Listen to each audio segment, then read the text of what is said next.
శ్రీ మహాగణాధిపతయ నమ. ఈరోజు మనం జూన్ 2వ తారీఖు 2026వ సంవత్సరం నుండి గురుడు అంటే గురుగ్రహం తన ఉచ్ఛస్థానమైనటువంటి కర్కాటక రాశిలో ప్రవేశిస్తున్నాడు. ఈ పరాభవనామ సంవత్సరానికి రాజైనటువంటి గురుడు అత్యున్నతమైనటువంటి తన ఉచ్ఛస్థానమైనటువంటి కర్కాటకంలో ప్రవేశించటం వల్ల ద్వాదశ రాశుల వాళ్ళకి అత్యంత శుభ ఫలితాలు ఇవ్వబోతున్నాడు. వాళ్ళలో మరి ముఖ్యంగా ఇప్పుడు వృశ్చిక రాశి వాళ్ళకి ఏ రకమైన శుభ ఫలితాలు ఇవ్వబోతున్నాడు, ఈ గురువు యొక్క సంపూర్ణ శుభ ఫలితాలు అందుకోవాలంటే మనమేం చేయాలి, ఏం చేయకూడదు, ఏ రకమైన పరిహారాలు పాటించాలి, ఇటువంటి అనేక అంశాల గురించి మీకు నేను తెలియచేయటానికి ప్రయత్నం చేస్తాను.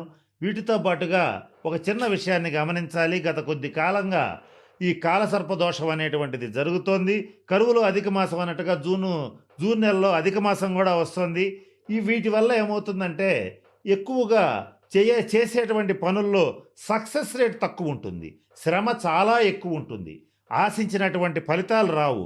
ఇటువంటి అనేక ఇబ్బందుల నుంచి కూడా ఈ గురుగ్రహం మిమ్మల్ని చాలా సక్సెస్ఫుల్గా ఈ సమస్యల నుంచి బయటికి తీసుకురాగలుగుతుంది. దానికి మనం చేయవలసినటువంటి వివరాలు కూడా మీకు నేను తెలియజేయడానికి ప్రయత్నం చేస్తాను. దీంట్లో భాగంగా వృశ్చిక రాశి వారికి ఎలా ఉండబోతోంది అనేటువంటి అంశం గురించి మనం ఇప్పుడు కూలంకషంగా తెలుసుకుందాం. మొట్టమొదటగా వృశ్చిక రాశి వారికి ఎవరైతే వివాహ ప్రయత్నాలు చేస్తూ ఉంటారో వాళ్ళకి రాసి పెట్టుకోండి, మంచి సంబంధాలు కుదురుతాయి. మీరు ఊహించిన దానికంటే ఉన్నతమైనటువంటి సంస్కారవంతమైనటువంటి సంబంధాలు వస్తాయి. కాస్త జాగ్రత్తగా ప్రయత్నం చేయండి. ఇది మొదటిది. రెండవది ఏంటంటే దేహంలో గతంలో ఏమన్నా సరే అనారోగ్యాలు గనక ఉండేటట్లయితే, అలాగే ఈ కొంత శారీరకంగా బలహీనత ఉండేటట్లయితే అది తగ్గుముఖం పడుతుంది. దీర్ఘరోగులకి ఉపశమనం లభిస్తుంది. ఏ పని చేపట్టినా కూడా విజయం సిద్ధిస్తుంది. శరీరానికి సుఖం, మనసుకి ఉల్లాసం ఖచ్చితంగా ఏర్పడుతుంది. విశ్రాంతి లభిస్తుంది. బంధుమిత్రులతో కాలక్షేపం చేయటం, విందు వినోదాల్లో పార్టిసిపేట్ చేయటం, ఇటువంటివి అనేకం లభిస్తాయి. మరి ముఖ్యంగా ఇంకొక ముఖ్యమైన విషయాన్ని గుర్తుపెట్టుకోండి, లేదా రాసి పెట్టుకోండి, లేదా మీకు తెలిసిన వాళ్ళకి చెప్పి గుర్తుపెట్టుకోమని చెప్పండి. అదేమిటంటే వృశ్చిక రాశి వారు ఈ సంవత్సరం తప్పకుండా ఈ జూన్ 2వ తేదీ తర్వాత మీరు బంగారం ఖరీదు ఎంత ఉన్నప్పటికీ నూతన వజ్ర సువర్ణ ఆభరణ ప్రాప్తి అనేటువంటిది కలిగి తీరుతుంది. ఇందులో సందేహం లేదు. అయితే ఎంత కలుగుతుంది అనేటువంటిది నేను గతంలో చాలాసార్లు చెప్పాను, ఇప్పుడు మరలా చెప్తున్నాను. మీ ఆర్థిక స్తోమత సహకరించేంత వరకు కూడా ఒక మధ్యతరగతి వాడికి కొంతే లభించవచ్చు, ఒక కోటీశ్వరుడికి అధికంగా లభించవచ్చు, ఏదైనా జరగచ్చు. మీ ఆర్థిక స్తోమతకు తగ్గట్టుగా నూతన వజ్ర ఆభరణ ప్రాప్తి, వస్త్ర అలంకార ప్రాప్తి జరిగి తీరుతుంది.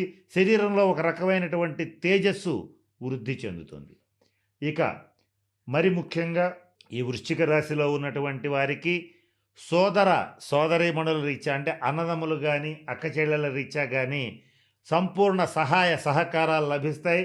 గతంలో ఏదైనా సరే అన్నదమ్ముల మధ్య అక్క చెల్లెల మధ్య భేదాభిప్రాయాలు ఉంటాయి, అవి తొలగిపోతాయి. ఈ కోర్టు కేసులు అలాంటివి ఏమన్నా ఉంటే అవి ఒక పరిష్కారానికి, ఒక దారికి, ఒక రాజీకి డెఫినెట్గా వస్తాయి.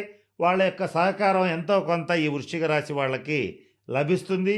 చాలా కాలం పాటు ఈ సోదర వర్గం నుంచి తీవ్రమైనటువంటి వ్యతిరేకతలు ఎదుర్కోవటం, వీళ్ళ వల్ల సోదరులకి వ్యతిరేకతలు రావటం, ఇలా అనేక రకాల డిస్టర్బెన్సెస్ అన్నీ కూడా దాదాపుగా ఆ ముగింపు దశకు వచ్చేటువంటి కాలంగా ఈ కాలాన్ని చెప్పవచ్చు. ఈ అవకాశాన్ని జాగ్రత్తగా వినియోగపెట్టుకుని బంధుత్వాల్ని నిలబెట్టుకునే దిశగా మీ వైపు అడుగులు వేయటం అనేటువంటిది జరుగుతుంది. ఇది మీకు కూడా ఎంతో సంతోషాన్ని ఇచ్చేటువంటి అంశంగా పరిణమిస్తుంది. ఇకపోతే వృశ్చిక రాశి వారికి సంతానపరంగా ఎంతో సంతోషదాయకమైనటువంటి వార్తలు వినడం అనేటువంటిది జరుగుతుంది.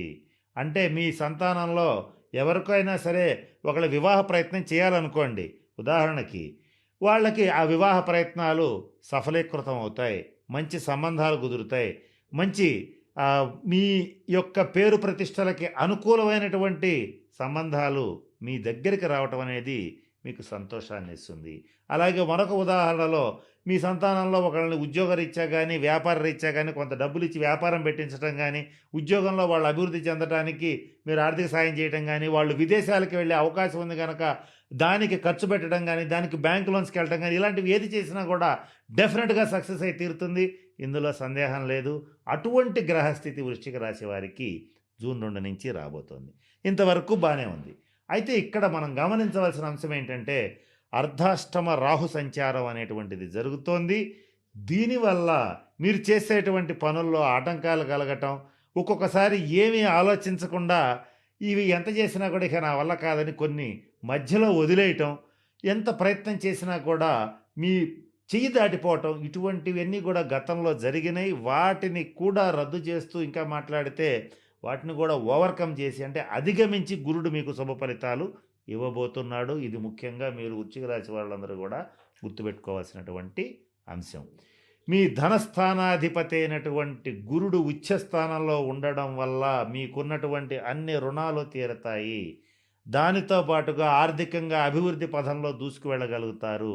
వృశ్చిక రాశి వాళ్ళు రాసిపెట్టుకోండి కావాలంటే, మీరు తప్పనిసరిగా ఒక స్థిరాస్తిని పొలం గాని, ఇల్లు గాని, స్థలం గాని కొనుగోలు చేసి తీరతారు. రాబోయే సంవత్సర కాలంలో ఇది జరిగి తీరుతుంది. జూన్ 2 తర్వాత నుంచి రాబోయే సంవత్సర కాలంలో జరిగి తీరుతుంది. మీరు ఆలోచించాల్సిన అవసరమే లేదు.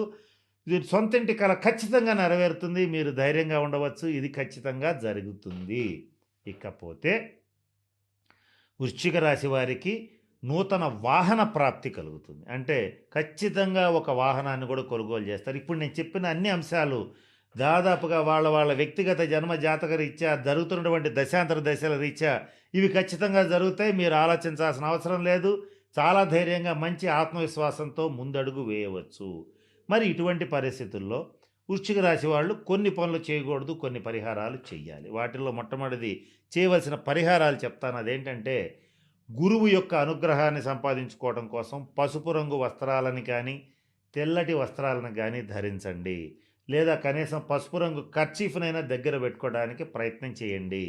అలాగే ఈ వృశ్చిక రాశి వారు మరి ముఖ్యంగా దత్త మందిరాన్ని సందర్శించండి. దత్తాత్రేయ స్వామి వారిని ఆరాధించండి. గురు చరిత్ర పారాయణ చెయ్యండి. నిత్య శివారాధన చెయ్యండి. ఈ శివారాధన చేసే క్రమంలో స్త్రీలైనా పురుషులైనా అలాగే ఏ జాతి కులం మతంతో సంబంధం లేకుండా ఎవరైనా సరే శివారాధన చేయవచ్చు. దీనికి జాతి కుల మత లింగ భేదం అనేటువంటిది లేదు. అందరూ శివారాధన చేయవచ్చు. ఇది నిర్వివాదమైనటువంటి అంశం. శివారాధన ఎందుకు చేయాలంటే, ఎవరైతే గురువు యొక్క అనుగ్రహాన్ని కోరుకుంటారో వాళ్ళు ఖచ్చితంగా శివారాధన చెయ్యాలి. ఇకపోతే మరిన్ని శుభ ఫలితాలు రావడం కోసం గురువుకి సంబంధించిన ఈ పరిహారాలు చేయండి. వీటితో పాటుగా చేయకూడని పనులు కొన్ని ఉన్నాయి. అవేంటంటే, అనవసరమైనటువంటి వాగ్వివాదాల జోలికి పోవద్దు. అనవసరంగా ఎదుటి వాళ్ళలో ఉన్నటువంటి లోపాలని తప్పుల్ని ఎత్తి చూపించటం ప్రయత్నపూర్వకంగా మానుకోండి. దీనివల్ల వచ్చేటువంటి లాభం రాకపోగా అనవసరమైనటువంటి ఇబ్బందులు, రుణాలు, రోగాలు, తలకాయ నొప్పులు, గొడవలు, తగాదాలు అనేకమైనటువంటి ఏర్పడతాయి. వీటిని ప్రయత్నపూర్వకంగా మానుకోండి. మీరు మంచి చెప్పినా చెడు చెప్పినా ఏం చెప్తారనేది అనవసరమైన విషయం. ఎదుటి వాళ్ళ జీవితం వాళ్ళ వ్యక్తిగతం. వాళ్ళ వ్యక్తిగతమైన జీవితాన్ని వాళ్ళు బాగు చేసుకుంటారో పాడు చేసుకుంటారో వాళ్ళ ప్రాప్తానికి వాళ్ళని వదిలిపెట్టడం అనేటువంటిది వృశ్చిక రాశి వాళ్ళకి మరి ముఖ్యంగా చెప్పదగినటువంటి సూచన.